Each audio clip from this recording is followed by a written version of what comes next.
Здраво, биологија за 4-та година, гимназиско и средно стручно образование. Во оваа видеолекција зборуваме за транспорт на материи низ клеточна мембрана. Односно, ќе се обидеме да објасниме хомеостаза на ниво на клетка, ќе наведеме примери и преку примерите ќе објасниме активен транспорт, пасивен транспорт, ќе зборуваме и нешто за цитозите, односно видовите цитоси. Одиме со ред. Хомеостаза. Веќе сте работеле во 3-та година, еве да се потсетиме, станува збор за рамнотежа. Рамнотежа, физиолошка, биохемиска рамнотежа во организмот. Или илустративно, од едната страна вкусен хамбургер, од другата страна нашето тело. Но ова ќе го оставиме за регулација на системи, понатаму во идните лекции. Сега зборуваме за хомеостаза на клетка, или како тоа би звучало, одржување на определен хемиски состав на клетката, а како тоа ќе се постигне преку регулирање и контролирање на материите кои што влегуваат, односно излегуваат од клетката. Кој ќе го прави ова контролирање и регулирање? Ќе го прави клеточната мембрана.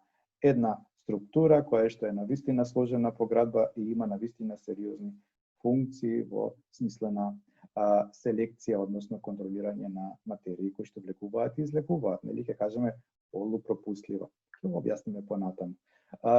Еве една груба поделба на транспортот низ клеточната мембрана. Пасивен транспорт. Пасивниот транспорт не бара енергија и може да од своја страна да се подели на дифузија и олеснета дифузија. Има една разлика, ќе ја кажеме. Подолу сум напишал осмоза. Осмозата е еден вид на дифузија. Така ќе ја објасним и така ќе ја запомните. Активен транспорт е транспорт каде што се троши енергија. Ќе видиме како и зошто. Цитози. Станува збор за една друга категорија транспорт. Може да биде ендоцитоза, пиноцитоза, екзоцитоза. За секој од овие наведени ќе кажеме понешто. Одиме со ред. Прво за кое што ќе зборуваме е дифузијата. Станува збор за движење на молекули од место со повисока концентрација кон место со пониска концентрација. Или, еве, поилустративно да го подобјасниме, да речеме вака, еден сат поделен со полупропуслива мембрана. Намерно велам полупропуслива мембрана, за да ја поврземе со клеточната мембрана. Што значи тоа? Висока селективност на материи кои можат, односно не можат да поминат низ мембраната. Во овој случај, низ нашата мембрана можат овие частички да поминат. И сега, од едната страна ставаме раствор на готварска сол, да речеме 13% раствор, ќе направиме, од другата страна ќе ставиме 3% раствор на готварска сол. Погодувате како ќе се движат частичките растворени од место со повисока концентрација кон место со пониска концентрација. До кога? Додека не се изедначат концентрациите од двете страни. Ваков транспорт се случува на ниво на сите наши клетки за гасовите јагарот, диоксид и кислород.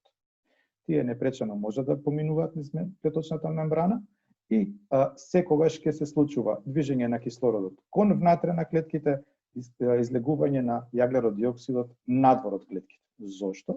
Бидејќи постојано ќе има недостаток на кислород внатре во клетките, таму се троши митохондриите, но ќе има вишок на CO2 внатре кој што ќе излегува кон надвор, бидејќи помалку ќе има јаглерод диоксид надвор во телесната течност во крвта. Мислам дека ова ви е јасно. Тука имаме еден автобус. Ова ќе биде една задача за вас. Нешто како загадка.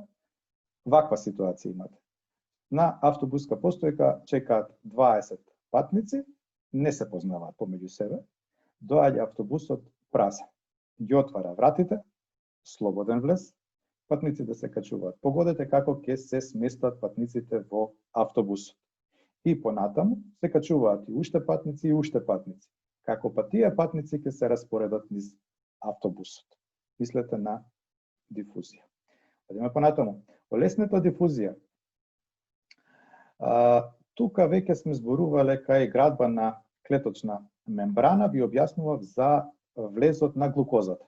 Тоа е олеснета дифузија. Има материи во вишок од надворешната средина, малку во внатрешната средина на клетката, но материјата не може да помине сама низ клеточната мембрана и требаше помош. Помошта беше во протеински носач. Нели инсулинот ќе се закачаше, ќе отвореше вратата и глукозата успеваше да влезе внатре. Само ќе кажеме дека на овој начин се внесуваат и аминокиселини, разни иони и слично, и за секој од нив си има посебен систем со протеински носач кој тоа го возможува. За вас да запомните, не се троши енергија по лесната дифузија. Повтор на автобус. Но сега имаме ваква ситуација. Продолжуваат патници да се качуваат, комотни се, доаѓа некоја бабичка од пазар, се испазарила полни торби. Оставам на вас да ми кажете како тоа ќе се качи бабичката во автобусот со се торбите, нели, имајте на ум по лесната дифузија. Одиме понатам. Осмоза. Од моје искуство знам дека знаете да ја помешате, па дури да ја сгрешите, нели, кога треба да ја дефинирате. Малце специфично кога се објаснува, вели вака, дифундирање на водата низ полупропуслива мембрана од место со пониска концентрација кон место со повисока концентрација, но на некоја супстанција. За вас е полесно ако размислувате во насока само на водата. Значи, осмозата е процес само за вода. И многу полесно ќе го кажете ако кажете дека водата се движи од место со повисок воден потенцијал кон место со понизок воден потенцијал. Попросто, кај што има повеќе вода, ќе се движи кон местото каде што има помалку вода. Нели, но главнината се растворените соли кои што ја прават оваа разлика. И оваа слика веќе сте ја работеле во физиологија, нају да се подсетиме. Хипертоничен, изотоничен, хипотоничен раствор. Хипертоничен. Многу повеќе растворени соли во надворешната средина отколку внатре во цитоплазмата на еритроцитот. Овде имаме еритроцити представени на сликата. Што ќе се случи? Водата ќе излегува од еритроцитите и ќе оди во надворешната средина, односно ќе се случи плазмолиза, ќе се згрчат, ќе се исушат, ќе се стуткаат еритроцитите. Хипотоничен, од друга страна, е многу поразблажен раствор на сметка на соли од она што го има во цитоплазмата. И сега цитоплазмата има повеќе соли, ќе влече вода од надвор, таму има повеќе вода слободна, ќе ја влече внатре и ќе се полнат еритроцитите до момент да пукаат, односно да се уништуваат, односно тоа ќе биде деплазмолиза. И изотоничен е раствор кој што е идентичен со содржината на цитоплазмата. За нас луѓето е 0,9% раствор на натриум хлорид, готварска сол, затоа и крвта ни е нас солена. Сигурно сте се лизнали кога сте се исекли. Значи, станува збор за тој вкус. Сега, тука колку вода влегува, толку излегува, еритроцитот си е сосема безбеден и нема проблем со деплазмолиза или плазмолиза. Тоа е изотоничен раствор. Така ни ги продаваат во продавница изотонични сокови за спортисти. Тоа значи изотоничен. Со минерален состав, ист како, да речеме, на организмот, тоа што му одговара. За задача направете македонска салата. Сте правеле македонска салата? Ако не сте правеле, да си направите македонска салата. Како се прави? Домат, краставица, пиперче, може да се стави кромече, накрај Макдонос, ставате масло за јадење. Нема некоја промена на исецканите продукти. Но, кога ќе посолите, се случува нешто. Што се случува и зошто се случува е прашањето за вас. Одиме понатаму. Следно што ни останува да објасниме, активен транспорт. Се троши енергија. Овде, во овој транспорт, зборуваме за нешто што е обратно од она претходно што кажувавме. Станува збор за ситуација каде што материјата која што се внесува, ја има помалку, а се внесува во место каде што ја има повеќе. И ова ќе биде тешко, но затоа клетката ќе употреби системи и ќе даде енергија, ќе запне и ќе внесе тоа што и треба. Зошто го прави тоа клетката? Бидејќи таа материја што ја има надвор и е малку, е многу потребна да ја има внатре, каде што ја има веќе многу. На овој начин се пренесуваат јони, натриум, калиум, калциум, јод, железо, некои шеќери, некои аминокиселини и слично. Постојат системи кои што се нарекуваат пумпи. Една таква пумпа е натриум калиумовата пумпа, ќе ви објаснам веќе на следниот слайд. На овој начин работат нервните клетки, мускулните клетки, значи се пренесува нервен импулс на овој начин со натриумова, калиумова пумпа, односно трошење на енергија. активниот транспорт е својствен, дечки, само за живите клетки. И повторно имаме автобус. Сега имаме ваква ситуација. Автобусот е веќе полн. Значи, навистина многу патници има, но автобусот застанува и треба да качи уште патници, бидејќи му е во интерес да ги качи сите, да ги пренесе до таму каде што треба. Објасните ме како тоа сега активен транспорт, што треба да се случи за да успеат сите да се качат во автобусот. Одиме понатаму. Ова ќе биде последно со автобусот, нели? Доволно ви. Еве го натриумова калиумова пумпа, да објасниме на кратко. Вие сте ја зборувале кај мускулна клетка, кај акцијски потенцијал, нервна клетка, но еве и тука. Станува збор за поларизација на клетката. Во мирување, да речеме нервна клетка некоја, во мирување од внатре, од внатрешната страна на мембраната има негативен потенцијал. Од надвор има позитивен, има разлика во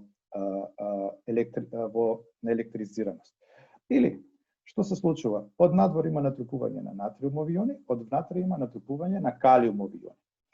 Ова е упростено, не е баш така, многу е покомплицирано, но ние го кажуваме вака за да можеме да го разбереме.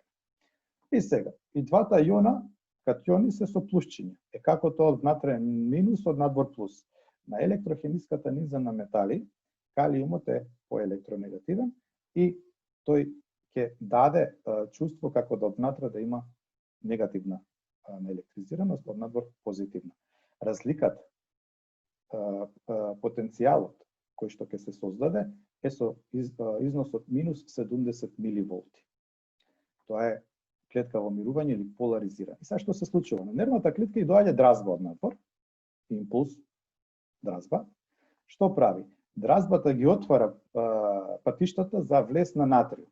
Многу натриум влегува внатре, тоа е прво, а потоа после некој момент па и калиум излегува надвор и се случува проток на струја. Велиме деполаризација на клетката од минус 70 до плюс 30 миливолти ќе отиде. Еден пик на проток на струја, односно струјата во овој случај ќе биде импулс, дразба, информација која што нели ќе направи нешто за клетката или ќе продолжи да се шири низ клетката и низ другите клетки. Или сликовито со натриум и калиум, еве ја таа натриумова калиумова пумпа. Сега се случила деполаризацијата, тоа завршуваме. Сега треба клетката да се врати повторно во мирување, во состојба на поларизација. Како ќе го направи тоа? Се активира натриумова калиумова пумпа, исфрла 3 иони на натриум, а внесува 2 иони на калиум. И ова ја чини клетката, ја чини енергија која што ја добива од АТП. Една АТП молекула 3 надвор, 2 внатре. Една АТП 3, така ќе постигне повторно поларизација, односно ќе се доведе во мирување. Ова е многу брзо, нели, дразби постојано ќе стигаат и треба постојано, нели, брзо да се реагира. Тоа е реполаризација. Одиме понатаму. Во интерес на времето. Остана цитозите. Тоа е една посебна категорија на транспорт, вели дезинтегрирање на клеточната мембрана. Клеточната мембрана ќе направи отварање за да нешто се внесе, односно нешто се изнесе од клетката. Ендоцитоза. Типичен пример ви амебата, кога голта храна. Или симнете видео, погледнете на YouTube на леукоцит кој што фагоцитира бактерии. Ќе го видите тоа. Значи, се дезинтегрира, се внесува содржината внатре, цврста честичка и се затвара. Ендоцитоза. Пиноцитоза, доколку станува збор за течност, масна капка или слично. Се отвара мембраната, се внесува, се затвара. Екзоцитоза е обратен процес, нешто од внатре да се исфрли надвор. На овој начин се исфрлаат различни метаболити, продукти на клетката што не се потребни. На овој начин, например, кај синапсата се испуштаат невротрансмитерите со екзоцитоза и се врши таа функција. Значи, станува збор за отварање, нешто да се исфрли од внатрешноста на клетката, екзоцитоза. Со ова јас ќе го завршам ова видео. Ви благодарам за вниманието и се гледаме во следното видео. Поздрав!